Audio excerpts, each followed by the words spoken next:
بسم اللہ الرحمن الرحیم۔ السلام علیکم۔ حضرت امیر معاویہ رضی اللہ تعالیٰ عنہ کے وصال کے بعد آپ کے بیٹے یزید کو خلافت مل جاتی ہے۔ یزید ایک بدترین اور بدبخت شیطان تھا، شرابی تھا اور زنی تھا۔ یزید کو جب خلافت ملی تو وہ سمجھ گیا کہ میری اس خلافت کو حضرت امام حسین علیہ السلام کبھی قبول نہیں کریں گے۔ اس لیے یزید نے مدینہ کے گورنر ولید بن عتبہ کو خط لکھا کہ حسین ابن علی، عبداللہ ابن عمر اور عبداللہ ابن زبیر رضی اللہ تعالیٰ عنہ میری بیعت کو مانے، اگر وہ نہ مانے تو ان پر ظلم و ستم کرنا۔ امام حسین علیہ السلام نے یزید کی بیعت کرنے سے انکار کر دیا، کیونکہ یزید آپ کے نزدیک مسلمانوں کی امامت اور خلافت کے ہرگز لائق نہیں تھا، کیونکہ آپ جانتے تھے کہ یزید فاسق و فاجر تھا، زنی تھا، شرابی تھا اور ظالم بھی تھا۔ امام حسین علیہ السلام مدینہ شریف چھوڑ کر مکہ شریف تشریف لے آئے، کیونکہ انہیں ڈھیر سارے خط آنے لگے تھے۔ ان خطوں میں لکھا ہوا تھا: اے امام حسین، آپ کوفہ تشریف لے آئیے، یہاں پر یزید کا ظلم و ستم بڑھتا جا رہا ہے، ہم آپ سے ہی بیعت کریں گے، کیونکہ یزید کی بیعت ہمیں ہرگز قبول نہیں۔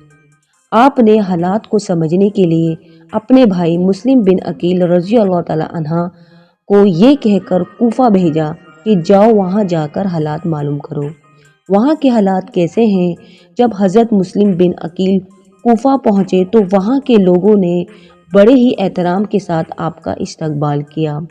حضرت مسلم بن عقیل کے ہاتھوں میں 1800 لوگوں نے بیعت کر لی اور حضرت مسلم بن عقیل نے اپنے بھائی امام حسین رضی اللہ تعالیٰ عنہ کے نام ایک خط روانہ کر دیا، جس میں آپ نے لکھا: یہاں کے حالات بالکل صحیح ہیں اور 1800 لوگوں نے بیعت بھی کر لی ہے، لہٰذا آپ کوفہ جلد از جلد تشریف لے آئیے۔ لیکن یزید نے ان لوگوں کو دھمکیاں دی اور وہ لوگ اپنی بات سے مکر گئے اور امام مسلم بن عقیل کو شہید کر دیا گیا۔ کوفہ کے حالات اتنے بدل چکے تھے کہ وہ لوگ جو حضرت مسلم بن عقیل سے محبت کا دعویٰ کر رہے تھے، اب وہی لوگ آپ کی جان کے دشمن بن گئے۔ وہیں دوسری طرف حضرت بن عقیل کا بھیجا ہوا خط امام حسین علیہ السلام کو مل چکا تھا، جس میں لکھا ہوا تھا کہ کوفے کے حالات بہت اچھے ہیں، آپ جلد از جلد تشریف لے آئیے۔ لہٰذا حضرت امام حسین علیہ السلام نے فوراً کوفہ جانے کی تیاری کر لی۔ حضرت امام حسین اپنی تمام اہل خاندان کے ساتھ کوفہ کے لیے روانہ ہوئے۔ یہاں امام حسین کوفہ کے لیے چل پڑے۔ امام حسین ابن علی کو حضرت مسلم بن عقیل کی شہادت اور کوفہ کی بے وفائی کی خبر اس وقت ملی جب آپ مکہ شریف سے کوفہ کی طرف روانہ ہو چکے تھے۔ جب آپ کوفہ شہر کے بالکل قریب پہنچ گئے تو آپ کو یزیدی فوج نے روکنے کی کوشش کی۔ حضرت امام حسین علیہ السلام نے فرمایا: میں تم لوگوں کے بلانے پر ہی کوفہ شہر میں آیا ہوں، اگر تم لوگ چاہتے ہو میں کوفہ شہر میں نہ آؤں تو مجھے جانے دو، میں واپس جانے کو تیار ہوں۔ یزیدی فوج نے امام حسین علیہ السلام کو کوفہ شہر میں داخل ہونے نہیں دیا۔ امام حسین علیہ السلام نے اپنے پورے قافلے کے ساتھ راستہ بدل لیا۔ چلتے چلتے جب آپ ایک چٹیل میدان میں پہنچ گئے تو آپ نے ایک شخص سے سوال کیا کہ کون سی جگہ ہے؟ اس شخص نے کہا: اس جگہ کو کربلا کہا جاتا ہے۔ آپ نے فوراً اپنے پورے لشکر کو حکم دیا کہ یہیں پر خیمے لگا دیے جائیں۔ لہٰذا اس طرح سے امام حسین علیہ السلام کربلا میں پہنچے۔ ادھر یزیدی فوج کو اس بات کا علم ہوا کہ امام حسین علیہ السلام نے اپنے خیمے کربلا کے میدان میں لگا لیے ہیں، تو یزیدی فوج نے بھی فوراً کربلا کے میدان میں پہنچنا شروع کر دیا۔ یزید کی جو فوج کربلا پہنچ رہی تھی ان کی سپہ سالاری ابن سعد کر رہا تھا۔ امام حسین علیہ السلام نے ابن سعد سے کہا: تو تم مجھے یزید کے پاس لے چلو یا پھر مجھے اپنے شہر مکہ واپس جانے دو۔ لیکن ابن سعد نے ان دونوں باتوں میں سے کوئی بات قبول نہیں کی اور آپ کو بیعت کرنے پر مجبور کرتا رہا، لیکن آپ نے اس کی ایک بات بھی نہیں مانی۔ دن گزرتے گئے اور 3 محرم کا دن آ گیا۔ اب ظالم یزید نے امام حسین علیہ السلام کے سامنے 22,000 سپاہی کا لشکر بھیج دیا۔ امام حسین علیہ السلام کے ساتھ 42 لوگ تھے، جس میں عورتیں اور بچے بھی شامل تھے۔ کتنی حیرت کی بات ہے، یزیدیوں کو امام حسین علیہ السلام کا اتنا خوف تھا کہ امام حسین علیہ السلام صرف 42 لوگوں کے ساتھ میدان کربلا میں تھے، جس میں عورتیں اور بچے بھی شامل تھے۔ وہیں یزید نے امام حسین علیہ السلام کے سامنے 22,000 کا لشکر بھیج دیا، جو ان کے سامنے 100 گنا سے بھی زیادہ تھا۔ امام حسین علیہ السلام کے سامنے یزیدی فوج کے حوصلے پست ہو گئے۔ آخرکار انہوں نے یہ فیصلہ کیا کہ اگر امام حسین علیہ السلام کو ہرانا ہے تو ان کا پانی بند کرنا پڑے گا، تبھی ان کا مقابلہ کیا جا سکتا ہے۔ دن گزرتے گئے اور 7 محرم کا دن آ گیا، اور 7 محرم والے دن کو ہی یزیدی فوج امام حسین علیہ السلام کے قافلوں والوں پر پانی بند کر دیا گیا۔ آپ کو بتاتے چلے کہ کربلا کے میدان میں پانی کا کوئی انتظام نہ تھا سوائے نہر فرات۔ امام حسین علیہ السلام کے خیمے والے لوگوں کے لیے بند کر دیا گیا۔ امام حسین علیہ السلام اور ان کے ساتھ موجود تمام جوان لوگ اس پیاس کو برداشت کرتے رہے، لیکن چھوٹے چھوٹے بچے اور عورتوں کا پیاس کی وجہ سے برا حال ہو چکا تھا۔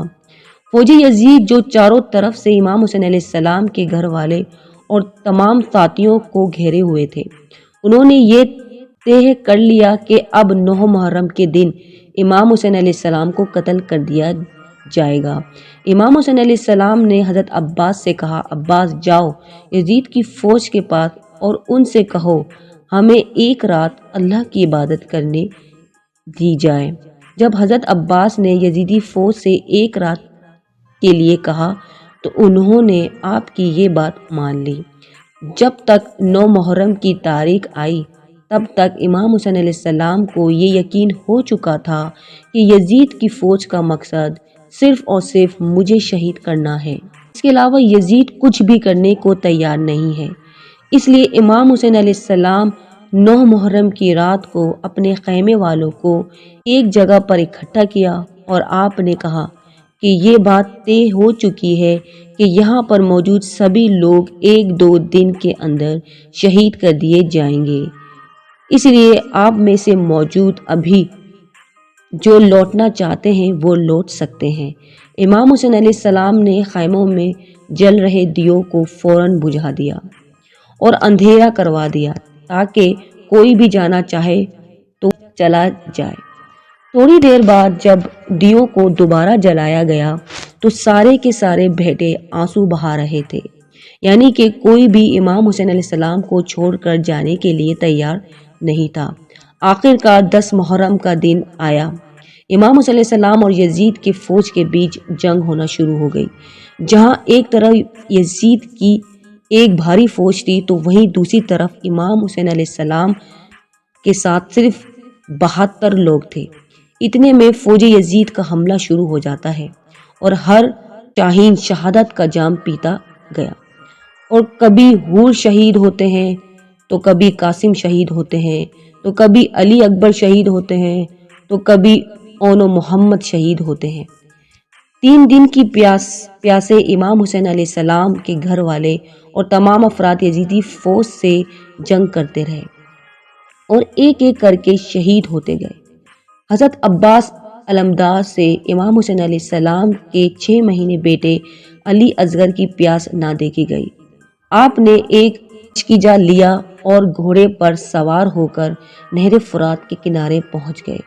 آپ نے ایک مشکیجہ بھر لیا، لیکن آپ جب پانی لے کر واپس لوٹنے لگے تو یزیدی فوج نے آپ کے اوپر لگاتار تیر برسانا شروع کر دیا۔ حضرت عباس جب تک امام حسین علیہ السلام کے خیمے تک پہنچ پاتے تب تک یزیدی فوج نے تیر چلا کر حضرت عباس علمدار کو شہید کر دیا تھا۔